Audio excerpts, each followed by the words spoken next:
Olá, eu sou a Alessandra Peralta, estamos aqui para mais um tema polêmico. Eu diria mais dolorido do que polêmico. Vamos lá.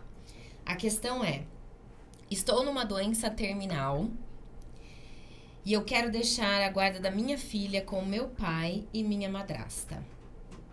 Eu posso? Ou ela obrigatoriamente tem que ir para o pai dela, que não tem uma relação afetiva com ela? Estou vivendo duas dores. Não consigo olhar para ela e não chorar. Bom, vamos agora à primeira parte jurídica, né? Você pode, sim, deixar um testamento, tá? Um testamento público. Se você não pode ir ao cartório, você pode pedir para que o escrevente vá até você, né? E o tabelião, na verdade, o notário, ele é que tem o poder de redigir um testamento na presença de pelo menos duas testemunhas. E você pode ali designar os seus últimos desejos, né? Vamos dizer assim. E dentre eles, colocar a guarda da sua filha, né? Que na sua ausência você determina o nome das pessoas, nome, RG, CPF, para ficar com a guarda ou até mesmo a tutela, se de repente o pai vira questionar essa questão da guarda, tá? Você pode nomear tutores para essa criança. E veja, tudo se trata no âmbito jurídico, de decisões jurídicas para uma criança, quando a gente está falando de uma criança, né, um menor de 18 anos de idade. Então, você pode definir sim, e no seu inventário vai abrir o testamento. Esse inventário vai ter que ser realizado no judiciário, tá?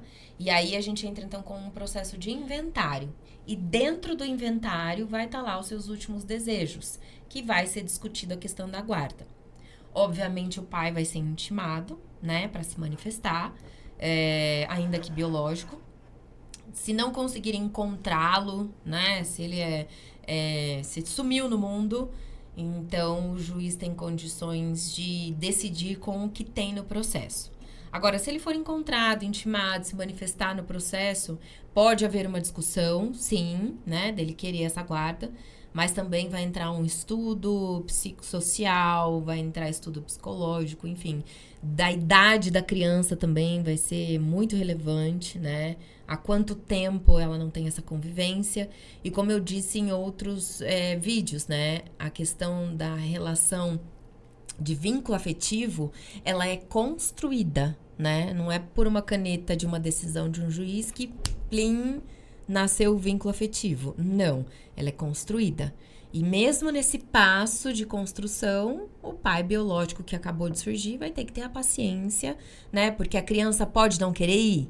Pode. E o direito dela tem que ser respeitado, né? Tem que ser ouvido.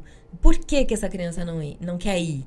Nesse caso em específico, porque não tem um vínculo, ela não se sente segura, e isso tem que ser construído. Então, o adulto nessa relação é que tem a maturidade, ou deveria ter, para respeitar essa criança. E ir aos poucos construindo no ambiente dela esse vínculo e se aproximando, né? Tendo a maturidade para poder criar esse vínculo. Então, no seu caso em específico, sim, você pode deixar em testamento, tá? Isso vai ser levado em processo. E não esqueça que você precisa de testemunhas para isso, para poder confirmar esse seu último desejo.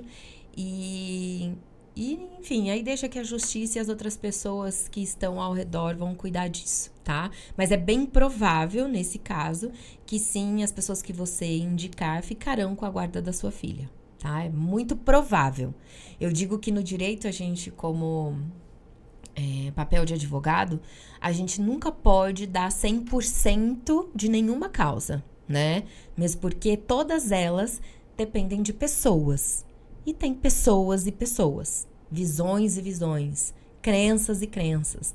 Então, quando se trata de envolvimento de pessoas, e nesse caso eu estou falando de um juiz que está por trás, analisando todos os aspectos, inclusive aquele que eu não alcanço, né? Qual que é aquele que eu não alcanço? É o aspecto do outro, da outra parte, que tá lá o papel do advogado dele em fazer a defesa dele. Então, eu não tenho esse alcance, quem tem é o juiz. Então, ele, como intermediador, né, tem essa visão para poder decidir. Por isso que a gente nunca garante, mas a gente pode, em alguns aspectos, dar uma probabilidade. Olha, é possível sim que o seu desejo seja realizado. E apresentar quais são os senões, né? Ah, olha, se, tá aqui. Mas é bem provável que isso realize, tá?